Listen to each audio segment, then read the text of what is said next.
Hey everybody, and thanks for joining me on another episode of Straight Jacket White Rabbit. My name's Adam, and as always, I'll be your host. You guys, let me set the scene for this for you a little bit here. Imagine a police dispatcher going into work. She gets logged in, she gets all her stuff set up, and she takes her first call. When she takes her first call, all she hears is a little bit of static on the line. No one's answering her. She's asking questions, trying to find out who's on the other line, on the other end of the call.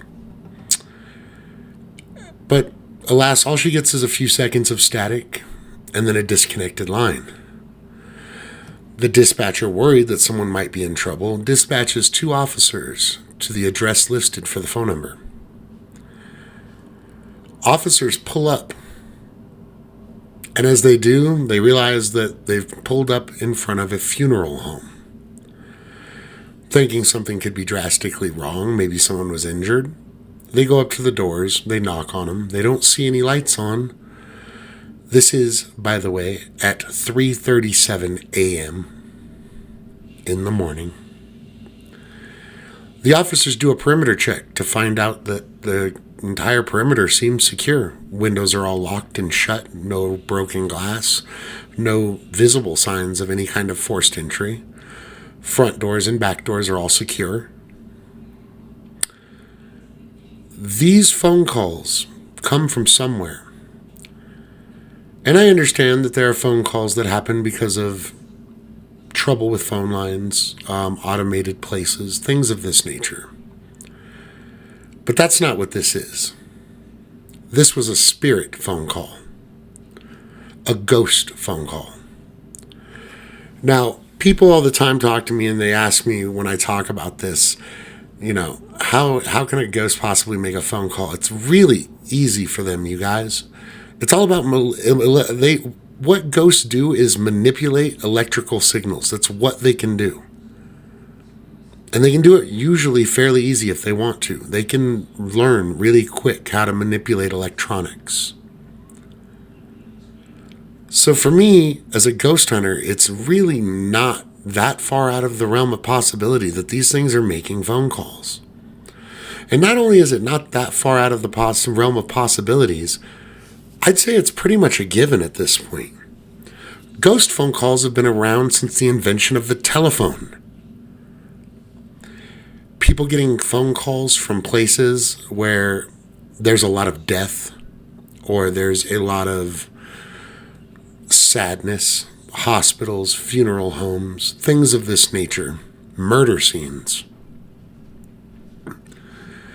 Only to dispatch police out to the residence or business to find out nobody's there. And this doesn't only happen to police, you guys. Regular citizens get the same thing. Sometimes people claim to have heard a loved one on the other end of the phone call.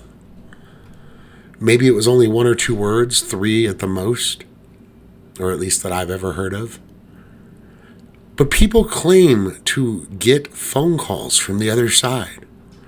Some of them with ominous threats and warnings. Your time is soon, things of this nature. There was a rash of calls in Southern California in the 90s from a very prominent murder house.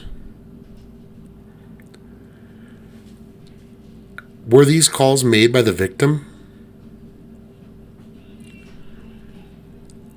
The way that the victim in this particular murder house died was especially gruesome. I'm not going to get into it on my channel here. But I will tell you this. There were more than a dozen phone calls made from this abandoned residence. Nobody lived here. Nobody had lived here for over a year after the murder.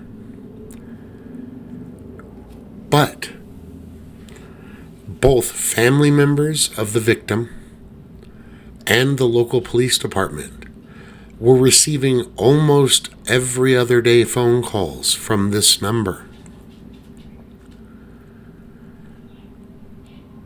Was it a loved one trying to reach out? Was it a loved one trying to get a hold of the police to let them know what was going on and who killed them? As it happens, the murder house I am speaking of, the murderer was arrested and caught, thankfully. But how did the victim know this? Or maybe the victim didn't understand or know that her killer was captured. Things happen like this all the time, you guys. I can't tell you the amount of people who tell me after a loved one's passing that they've gotten a mysterious text message, phone call, voicemail. A lot of times it's just static or what sounds like whispering in the background. Very hard to make out, if not impossible. But every once in a while, people hear truly shocking messages that they're able to make out in full clarity. Messages like, "I'm sorry," or "I love you." I truly believe that these are your loved ones reaching out. Now, is it possible that this is some kind of a malevolent spirit messing with people? I'm not saying it's not outside the realm of possibility. I'm just saying that there's so many instances where people have gotten these messages from the beyond, from loved ones who have just passed, that I think it's you almost have to chalk it up to maybe these were their last messages that they had to get through. And maybe that's just one of the easier ways to communicate as a spirit.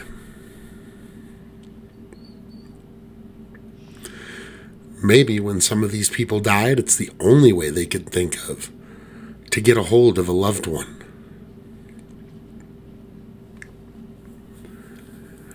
What do you guys think about spirit phone calls? Are they real? Or like the phone companies and newspapers and articles written throughout the years will tell you, maybe they're just a glitch in the system, an automated dialer gone rogue, a prank phone call. I think there's too much here to just wipe the slate clean and try to pretend nothing's happening. We've gotten detectives who have had mysterious phone calls while looking into unsolved murders. We have regular people like you and me getting phone calls from a loved one's phone after their passing. Maybe it was a delayed voicemail message that somehow you managed to get right after their passing. Maybe it was a short text message with the words "I love you" or "I miss you." In one case, a message was actually texted to a man that just said, "I'll be fine." Are spirits really trying to reach out to let us know that they're okay, that they're moving on to a better place, or possibly even to try to assist in capturing someone who did them wrong? These are all possibilities, you guys. The human soul is just like the human person. There are going to be feelings when you pass over, feelings of missing your loved ones, feelings of wanting to get revenge on the people who killed you or the person who killed you. Maybe you really just want them to be found and brought to justice. Is this why the police were called from a mortuary funeral home? Why would the spirit call 911? Maybe the spirit woke up in the funeral home and didn't realize it was dead. Maybe they thought they were just locked in a funeral home for no reason. Ghosts don't always understand that they've passed on, you guys. They don't always comprehend that they are no longer in the world of the living. Some spirits are so stubbornly stuck in the fact that they're not deceased that they remain stuck, ironically, here. whether it's in their homes or their old job spaces or where they were killed or where they passed away. But I firmly believe that ghost phone calls or spirit phone calls are a real thing. Now, I know people, I don't like using the word spirit phone calls. I like the word ghost phone calls much more, because spirit phone calls lead to like the spirit phone, which was the idea that was proposed by Thomas Edison, which he never actually made. No one's ever found proof that he made an actual spirit phone, you guys. But he did believe, just like us, that it was possible to talk through electronic devices to the dead, to receive signals, and possibly even speak to the dead through certain electronic devices. Edison would be proud now to see how far we've come in the field of paranormal investigations. We can now detect ghosts with multiple platforms of technology. We can use thermal sensing. We can use all kinds of electromagnetic field readers. We can use spirit boxes and numerous other devices. So in a way, we've proven that Thomas Edison's Thomas Edison's spirit phone is entirely possible. Not only is it possible, but it seems that the spirits kind of picked up on his idea, because they've seemed to have made their own spirit phones, using our own phone lines to communicate with the police, family members, possibly even the people perpetrated in their demise. I know that if I was killed, I'd want to be able to reach out and touch the person that killed me, maybe give them a little fright. But I think this is an interesting topic, because you don't hear a lot about these stories when they break. And when they do come out, it's usually a fairly quick one article with 4 or 5 paragraphs if you're lucky. And then they get swept under the rug. But this is an instance that has happened in literally every state in the United States, you guys. This is not a one-off. It's not a fluke. These phone calls are happening daily. In my looking into this, I'll say, I've discovered that not only are ghost phone calls happening daily, now granted, we can't prove which ones are spirit caused and which ones are malfunctions or other things. Not all of the time, at least. But if even 1/3 of these numbers are actual ghosts and spirits trying to communicate, this is thousands of ghost calls per week around the United States.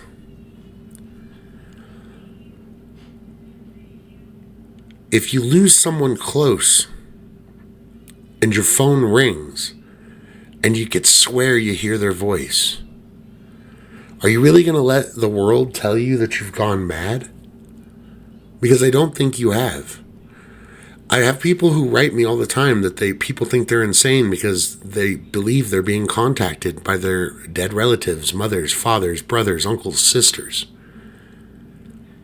I'm here to tell you, you're not crazy. These things happen. Spirits pick things up on the other side of the veil fairly quickly, especially when it comes to communication. It's easily done for them to manipulate electronic signals, you guys. I believe a lot of these cases, these spirits either don't understand that they're dead, they're trying to contact somebody for help or a loved one to say goodbye. Like I said, I believe it's even possible for them to contact a person they believe responsible for their death. Maybe it's just vengeance for them. Maybe it's an attempt to scare them. I don't know. But I do believe they're real. And I do believe contact between loved ones, not just victims. It doesn't have to be that negative downside. Not just someone who died of a crime, But I do believe everyday people who pass away from heart attacks or disease, you guys, can contact their loved ones. By cell phone, by house phone, voicemails, text messages. I've heard stories of all of these numerous times. A father being told by his wife to come home when his wife had passed away, only to find out that if he had shown up minutes later, his home would have been destroyed due to fire. The number matched his wife's old number, and the phone companies couldn't explain the call that he got that warned him. These things happen, and they happen all over the world. Spirits are using our own devices, our own electronic communications devices, to try to reach through and speak to us, to get communication.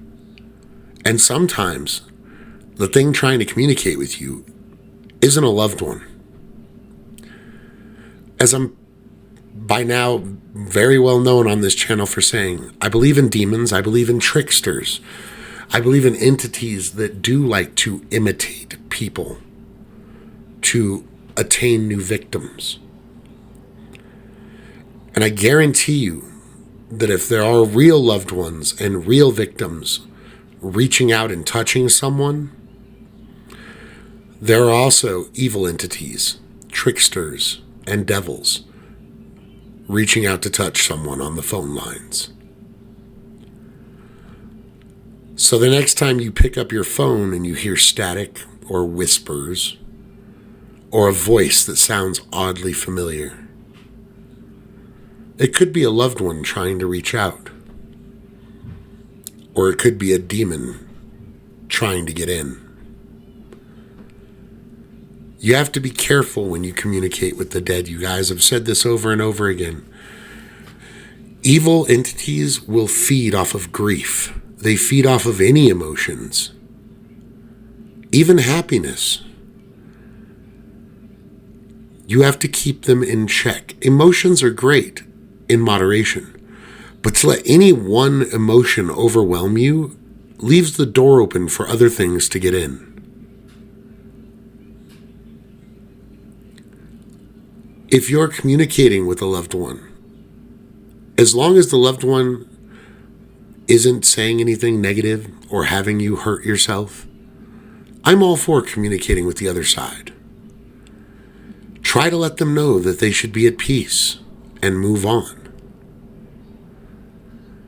But if you're receiving phone calls from someone you thought you knew of a more malevolent nature, asking you to be with them when they're deceased, things like this, you might be dealing with a demon. You might be dealing with a trickster or other forms of ancient gods. These things feed off of your need to speak with your loved ones. And they are very, very good at what they do. They can mimic people. They can sound just like people. So be sure you're talking to who you're talking to. And if the conversation turns dark, be sure to end it right away, using any closing rituals, cleansing rituals that you need. I want all of you to be safe out there. But in the world we live in, you have to know that these things are not only possible, they happen daily. So whether it's a call from a loved one, a call from a victim asking for help, or a call from something else, we know the other side is talking. Now it's our job to listen. Thanks again for listening to another episode of Straight Jacket, White Rabbit. I love you all. Have a good evening.